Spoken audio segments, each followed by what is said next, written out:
Bonjour à tous, bienvenue sur ma chaîne. Aujourd'hui je vous présente une nouveauté de chez Cold Steel, le SR1 Lite. Oh non, je vous la refais, c'est pas bien. Bonjour à tous, bienvenue sur ma chaîne. Aujourd'hui je vous présente une nouveauté de chez Cold Steel, le SR1 Lite.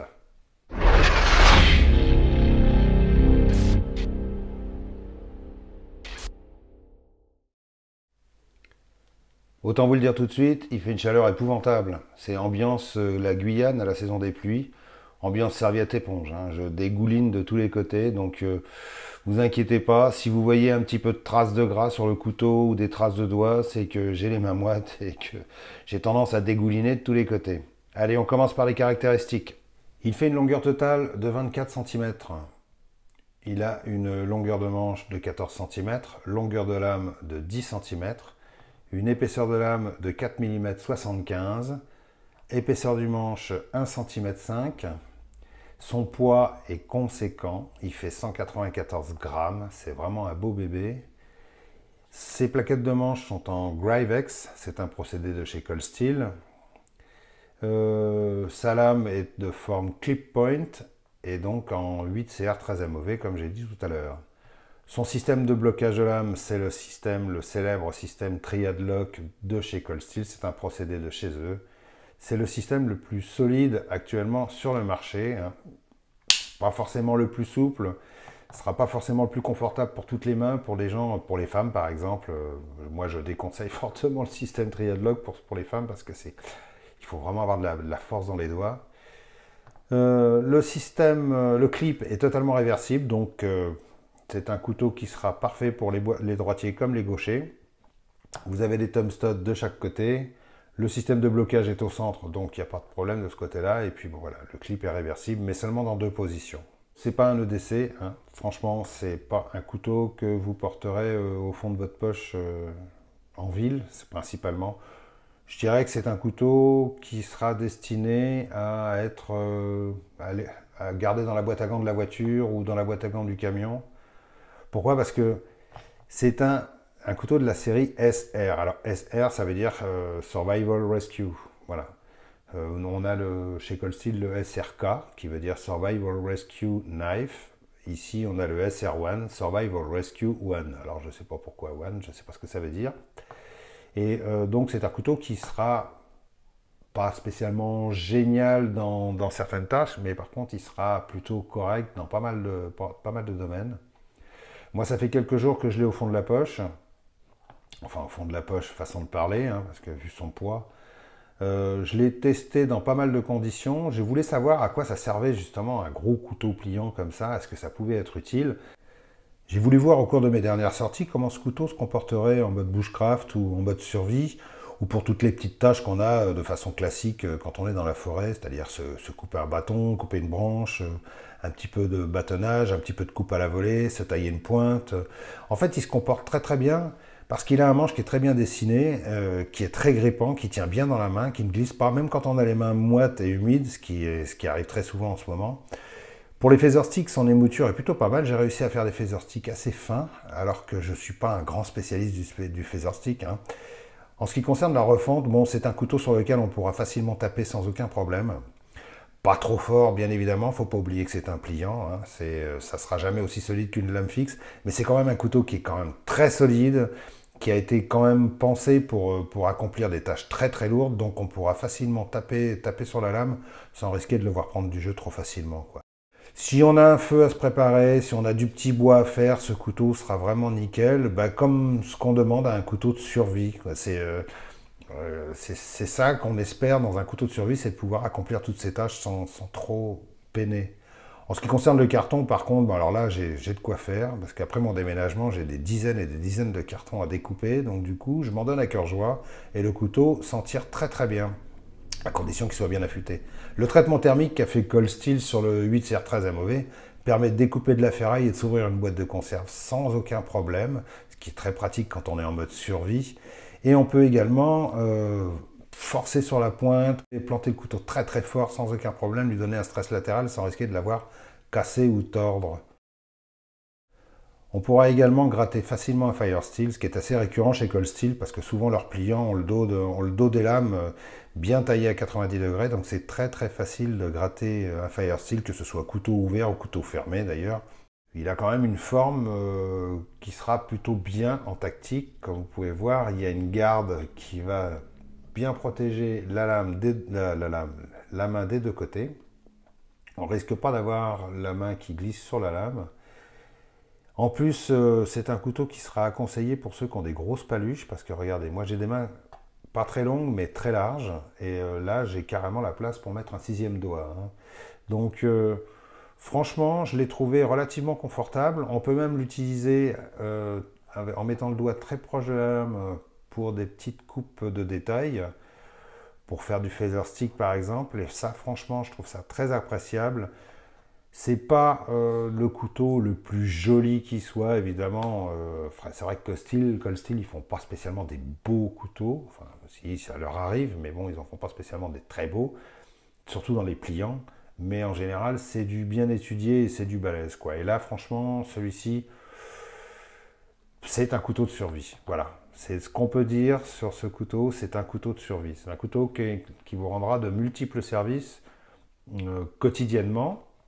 Et en mode survie. Voilà. Vous pouvez l'emmener en camp, en camping, vous pouvez le garder dans le coffre de la bagnole. Franchement, c'est de la bonne qualité. Ses finitions sont très correctes, c'est du fabrication Taïwan. Alors, fabrication Taïwan, chez Cold Steel, c'est un gage de sérieux, hein, c'est pas fabrication chinoise, il ne faut pas confondre Taïwan et Chine, ça n'a rien à voir. Les fabrications chinoises, il y a parfois des très bonnes fabrications, il y en a parfois des très mauvaises. Et parfois, sur une même marque et sur les mêmes modèles, il y a des productions qui sont très inégales avec la Chine, alors que chez Taïwan, en général, ils mettent un point d'honneur à être très très sérieux dans les productions. Et franchement, quand on voit tous les Cold Steel, même leurs très haut de gamme sont fabriqués à Taïwan et il n'y a pas de reproche à faire, quoi. Donc ce couteau là, il est honnêtement, je vais vous dire son prix tout de suite. C'est un couteau que j'ai payé 52 euros. Alors je vous dis tout de suite sur quel site où je l'ai acheté, comme ça on n'y reviendra pas. Je l'ai acheté sur le site thebestknife.fr où vous le trouvez à 52 euros, frais de port compris. Ouais. Sur les autres sites, ceux que vous avez l'habitude de fréquenter, il est à 60 euros. Et voire sur d'autres sites, il est à plus de 70 euros. Donc voilà, pour 52 euros, je trouve que c'est relativement raisonnable. Et surtout les frais de port gratuits, alors que les autres sites ne font pas les frais de port gratuits. Il y a une version avec une lame de forme Tanto. C'est ce que je voulais prendre au départ, mais apparemment ils sont un petit peu en rupture de stock en ce moment. Chose étonnante, c'est que quand ce couteau est sorti, il est sorti en version Tanto et en version Clip Point. Et la version Clip Point a été très vite en rupture de stock, il ne restait plus que des versions Tanto, puis maintenant c'est le contraire. Maintenant les Clip Point on en trouve, mais par contre les Tanto on n'en trouve plus, ils sont en rupture. Donc voilà, c'est un peu les aléas du commerce, quoi. Et moi j'aurais bien aimé avoir la version Tanto, parce que j'ai pas beaucoup de lames en forme Tanto, et j'aime bien cette forme, j'aime bien ça. Maintenant, d'un autre côté, à 50, un petit peu plus de 50 euros le couteau, je me demande si je vais peut-être pas m'offrir le modèle Tanto aussi. Comme ça, j'aurai les deux. Et puis,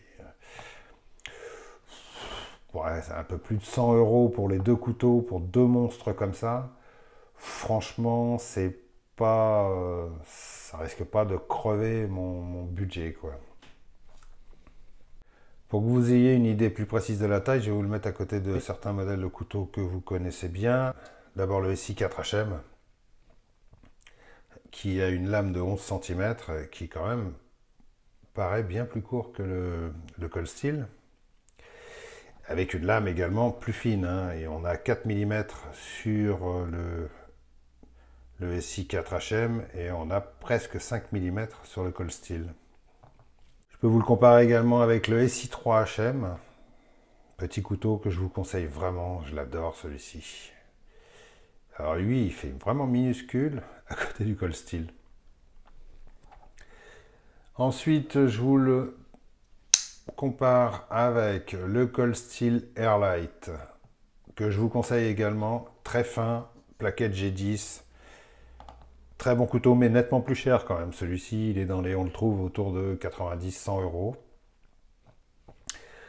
Super couteau. Vous voyez comme la différence de taille. On voit vraiment que le Airlight, le SR1, là, c'est un monstre, quoi. Et puis, je vous le présente avec le Paramilitary 3, le Spyderco. Je vous le mets comme ça en alignant les pointes. Et là, on voit franchement la différence. Hein. Ça, c'est un EDC. Ça, c'est pas un EDC. Trop drôle. Au niveau des finitions, c'est vraiment bien fait. C'est propre. C'est du bon boulot, quoi. C'est du cold steel. Le clip est très dur. Alors ça, c'est vraiment un clip. En plus, comme les plaquettes sont très grippantes, je vais vous le montrer tout de suite.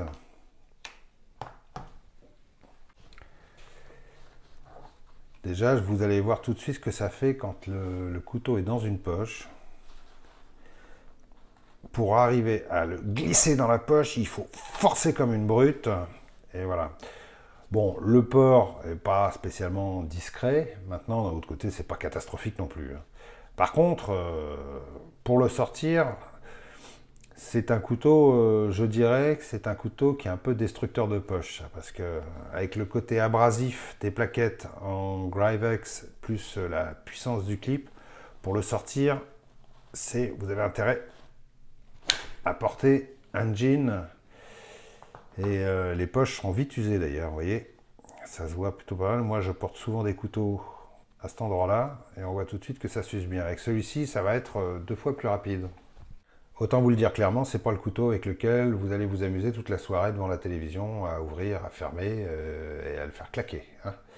Parce que déjà, au bout de la 3e ou 4e fois, il vous faut une séance de kiné pour vous débloquer le pouce. Et puis, il vous faut des antidouleurs. C'est un couteau qui est balèze, c'est un monstre, c'est un couteau qui est fait pour pour être utilisé, allez, pas 10 fois dans la journée, mais quand vous le sortez pour un bon moment, et puis vous passez pas votre temps à le refermer, parce qu'il est monstrueux, quoi. Il a un ressort, le système Triadlock, c'est pas le système le plus souple qui soit, c'est un système extrêmement sécurisant, mais c'est franchement pas le système le plus souple. Il s'assouplit un petit peu à l'usage, mais franchement, il faut vraiment avoir de la poigne. Et donc, c'est un couteau que moi, je déconseillerais aux femmes, forcément, parce qu'elles arriveront à l'ouvrir, mais pour le fermer, c'est une prise de tête. Hein. Il va leur falloir beaucoup de force dans les doigts, dans le pouce ou autre chose. Enfin, quand je dis autre chose, je veux dire un autre doigt. Hein. Non, mais il va bien, lui. On s'est compris. Hein. Maintenant, c'est un couteau, même pour les mecs, c'est un couteau qui demande de la poigne. Franchement, il n'est pas si évident que ça à fermer et il faut faire très attention parce que quand vous aurez l'intention de déverrouiller le couteau avec un système aussi fluide qui est très agréable par ailleurs et une lame aussi lourde, il faudra bien faire attention à ce que le couteau ait la bonne inclinaison parce que la lame a tendance à plonger brusquement en direction des doigts. Bizarrement, la lame est toujours très attirée par les doigts. Comme vous allez voir, là, elle part à une vitesse. Si j'ai l'index mal placé, eh bien, je me coupe. Je vous parle en connaissance de cause parce que c'est ce qui s'est produit dans les 5 premières minutes d'utilisation quand j'ai reçu ce couteau. Mon doigt était placé là, j'ai voulu le refermer de cette façon-là, et paf, direct sur le doigt. Donc, si vous voulez ne pas y couper, enfin, c'est une façon de parler, si vous voulez surtout ne pas vous couper, je vous conseillerais dans un premier temps de refermer le couteau à 2 mains, c'est plus prudent, et puis petit à petit, vous vous entraînerez à le fermer à une main. Voilà, vous voyez, ça fait des belles coupures. Hein. Ouverture d'une main, facile. Fermeture d'une main, alors là, attention, et voilà. Ouais. Trop fort le mec. Voyez, C'est gore son truc. Ouais, d'habitude il fait le coup pour Halloween, C'est mais du là il live, a un hein. mois d'avance. Mais pourquoi tu parles comme dans la pub Carglass, Coco? Bah je sais pas, peut-être que c'est à force de l'entendre 50 fois par jour. Vous voyez, quand je vous dis, il faut faire attention, ça fait quand même la 2e fois que je me coupe à cet endroit-là. Hein. Ouais, bah c'est bien fait pour toi René. Donc, Gros beau. à utiliser Donne pas, avec Coco, précaution c'est chez quand lui vous le qu'on refermez. vit. Ah ouais, Idéalement, merde. il vaut mieux le refermer à 2 mains. C'est beaucoup plus simple. Voilà, je pense que j'ai dit tout ce qu'il y avait à savoir sur ce couteau. Avant de vous quitter, je tiens à vous dire que beaucoup de gens me demandent dans les commentaires et puis en privé ce qu'ils pourraient faire pour aider ma chaîne. Bon, vous me connaissez, vous savez que je ne suis pas trop du genre tapeur, donc je ne suis pas pour vous demander de l'argent. Par contre, on m'a glissé une petite idée en me disant, mais pourquoi tu ne te ferais pas une wishlist sur Amazon? Donc, j'ai créé une wishlist, je vous mettrai le lien dans la description, et je vous invite à aller la consulter, même si ce n'est pas pour m'acheter des choses, mais je vous invite quand même à aller la consulter, vous trouverez ça intéressant. C'est une liste qui comporte quelques objets me permettant de soutenir la chaîne et puis de faire avancer un peu, faire avancer les choses. Voilà. Toujours dans un certain état d'esprit, bien sûr, hein. Vous me connaissez. Et puis sinon, bah, si vous avez envie de me verser, de me faire des dons, de me verser de l'argent, je peux vous glisser aussi mon numéro de compte en Suisse dans le Il a qu'à descriptif. aller nettoyer des pare-brises au feu rouge, Non, ce mais clochard. pour les grosses sommes Ouais, uniquement, c'est hein, pas les clair. petites T'as sommes. pas une pièce à lui filer, Coco? Voilà. Plutôt mourir. Je vous dis à tous bientôt, j'aurai d'autres choses à vous montrer. Je tiens également à préciser, parce qu'on me fait également parfois la réflexion, mes couteaux, je les achète moi-même. Voilà, on ne m'en fait pas cadeau, je n'en reçois pas, on ne m'en propose pas gratuitement ou à LSC.